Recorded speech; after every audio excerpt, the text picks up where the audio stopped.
What a game it was between Chelsea and Liverpool. It finished 2-2. I say what a game, Stevie Nicol. It was more to the point, what a first half of football it was. I mean, that was absolutely breathless stuff.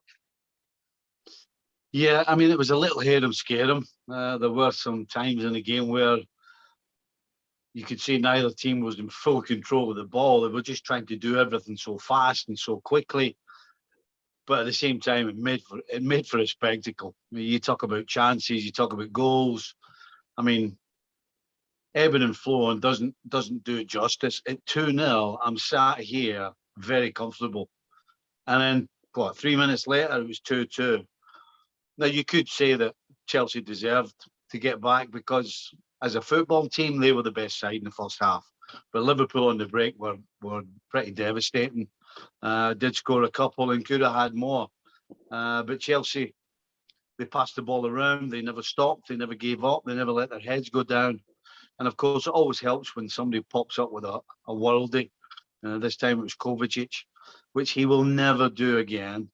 But it raised their spirits yet again. And they go in at half-time on level pegging. Yeah, absolutely wonderful first half to watch.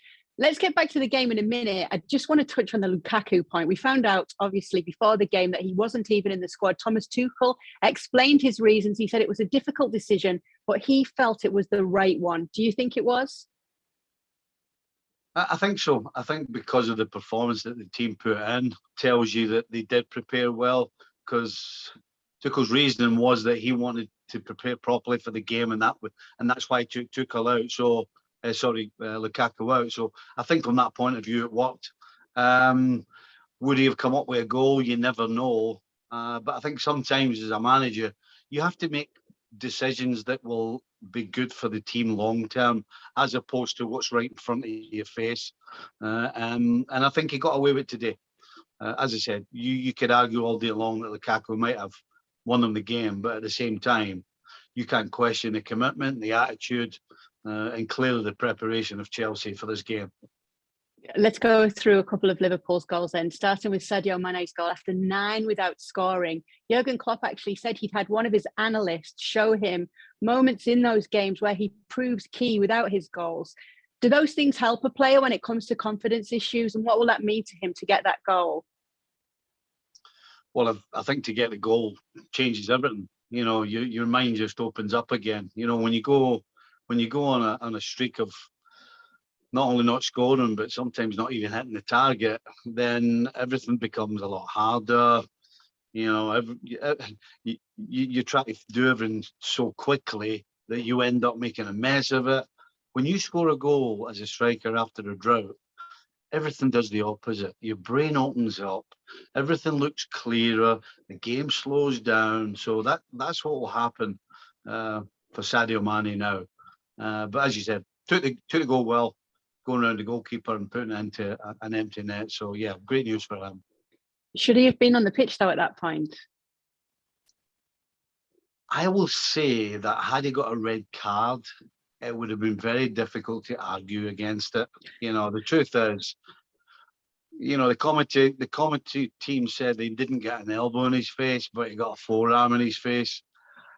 Well, a forearm in the face is a red card, in my opinion. So, listen, Liverpool will take it.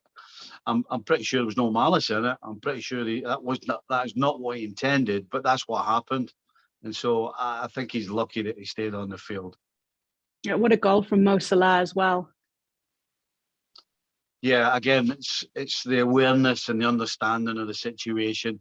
When he slows Alonso up, because everybody thinks he's going to want to go on his left, as Alonso would, and that's what you would think as a defender. And so when he feints to go left, then you automatically do it. That's what stops you. And then from there, it's just a case of keeping your composure, waiting on the goalkeeper moving, leaving a gap, and then you put it home. Now, all of these things are very difficult to do at 100 miles an hour for mere mortals, but not for Salah. I mean, you talk about perfect execution and perfect composure. Great goal. How are Liverpool going to fare without those two, Steve? You know, the Africa Cup of Nations is coming up. They're obviously hoping to stay pushing City as best they can. Obviously, a draw wasn't the result that either side would have wanted today. But are they going to struggle to keep in that title race without those two? I have to say yes, and not for the obvious reason. I would say yes because can Liverpool still score goals without them? Well, I think they can, but can they get as many? And you'd have to say no. And right now, they need all the goals. They needed 2 away from home today to get a point because defensively, Liverpool are giving up far too many chances, and they're giving up far too many goals. And so that's the straight answer. Liverpool will still score goals, but clearly not as many. And unfortunately, I don't see how they're going to stop giving goals away. So, yeah, it's bad news all round. And then you've mentioned Kovacic's goal, said he probably won't be able to do that again. But then there was Christian Pulisic himself getting that goal before half time. And it was a bit of an up and down day for him as well.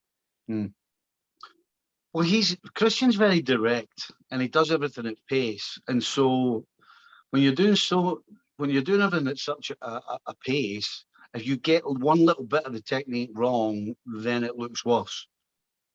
And so as much as that was happening to him quite a bit, you got to say that his goal, he got it absolutely perfectly because his touch when he's running through has to be a really good one to set him up for the strike.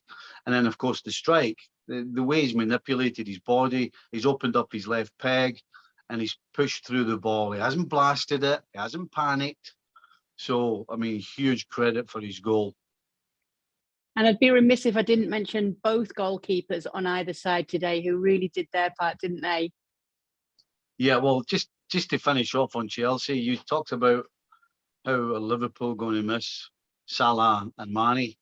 Well, I tell you what, Kepa may have been bought for 70 million, but he's not close to what Edouard Mendy has been doing for Chelsea. Today, 3 great saves, an incredible one from Mo Salah when he tried to chip him. So, listen, for both sides, this African Cup of Nations is not coming at a good time. So just to end, Stevie, what does the point mean for both teams? What does it mean for Liverpool? What does it mean for Chelsea in terms of the title race? I think it means more for City. It means it's just a little that leeway is just grown, and that's what it is. It's City's the winner today. Neither Chelsea or Liverpool win today. Manchester City did. Thanks so much for watching ESPN on YouTube. And for more sports highlights and analysis, be sure to download the ESPN app. And for premium content and live streaming, subscribe to ESPN Plus.